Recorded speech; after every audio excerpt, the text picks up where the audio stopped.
They say that he's had a stroke and that there is brain damage and he's in a coma. And I have to go through all the scenarios. What if he stays in a coma for 3 years? What happens then? Because I don't know how to navigate my life with my husband in this coma. But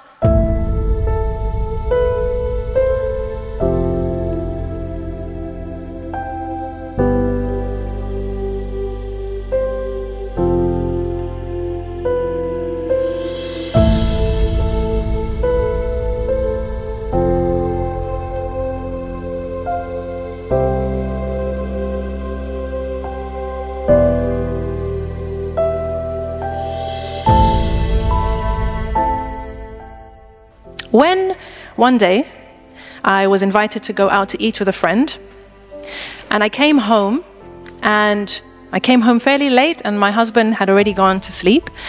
My youngest was only 2 at the time, 2 or 3, and she woke up and she wanted me to lie down with her. So I did. I went and I lay down with her. And the next morning, I was woken by my children who came calling for me. Mummy, Mummy, Daddy's not waking up. I went to the bed and found my husband not responsive. And we called the ambulance, and it happened like this. Has anybody here had a medical emergency before? Any kind of a medical emergency? You know, it just goes like this. So what happens? He's not responsive. The ambulance comes. We take him to get a scan. They say that he's had a stroke and that there is brain damage and he's in a coma. And they don't know how long he'll be in the coma or what his state will be if he wakes up. So I'm sitting there.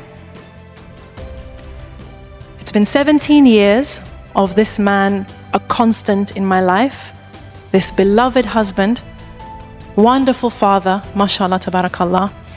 My children are looking to me for answers. When is Daddy going to wake up? When is he coming home? When are you coming home? And I don't know what to tell them.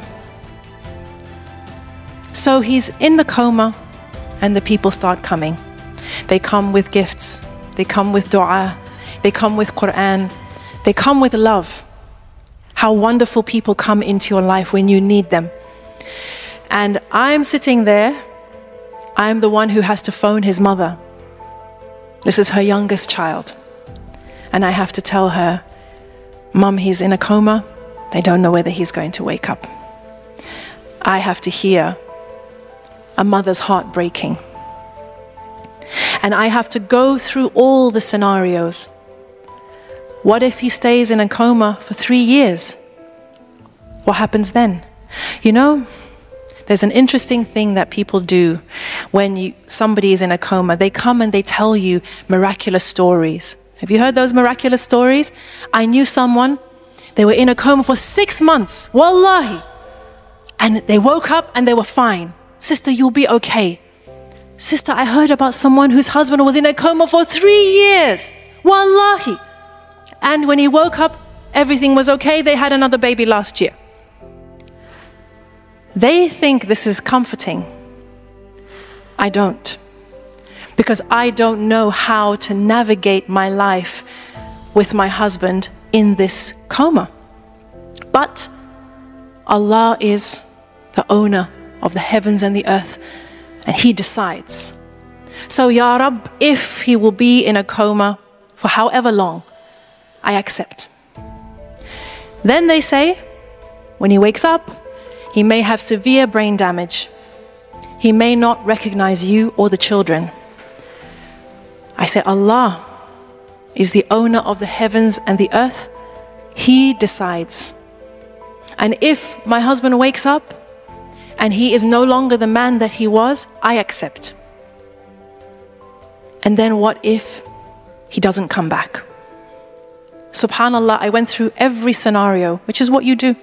You go through every scenario, what could possibly happen. And Allah gives me the chance to accept each scenario. Say, Ya Rab, This is in your hands. Whatever you decide, I accept. So one day, a sister comes with a story for me. And this was a story that did give me comfort. She said, you know, there was a husband and a wife, and they had a child, they had a daughter. And this daughter, from when she was born, she was very ill. And the doctor said she wouldn't survive past 1 year, 2 years, 3 years, 4 years. But the daughter survived.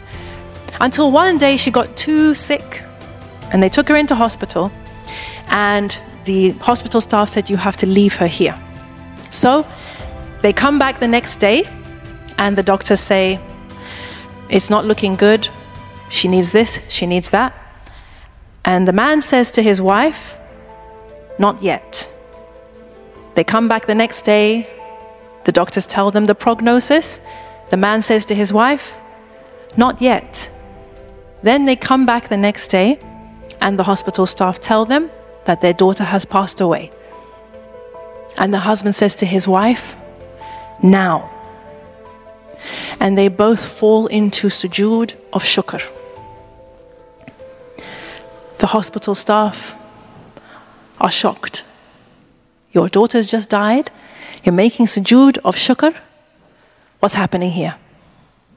And the parents explained, and they said, Allah blessed us with this child for 5 years, 6 years, longer than the doctors said. We were blessed to know her, to love her, to get the ajr of caring for her, of making sure she was comfortable. This is something to be grateful for. And if Allah subhanahu wa ta'ala decides to take her back, we decided we would only embrace gratitude. We would truly embody Alhamdulillah ala kulli hal. So, when after 2 weeks, I got the phone call, and the doctor said that we tried to revive him, but your husband is no more. Your husband has returned to Allah. I said, Inna lillahi wa inna ilayhi raji'un. Thank you. I put down the phone and I went into sujood of shukr. Because of the 17 years, because of the 5 children, because of the love and the memories and the solace and the garment that I was blessed with for 17 years was on loan to me. On loan. Brothers and sisters, we as human beings are ungrateful. If you go to the bottom of almost all our issues, you'll find ingratitude. Taking things for granted. Thinking we deserve more. Why should I not have what so-and-so has? What I used to have? What I have always dreamt of having? We take for granted the people in our lives, and that includes our spouses. And to be honest, my hunch is that we take for granted our spouse more than everybody else.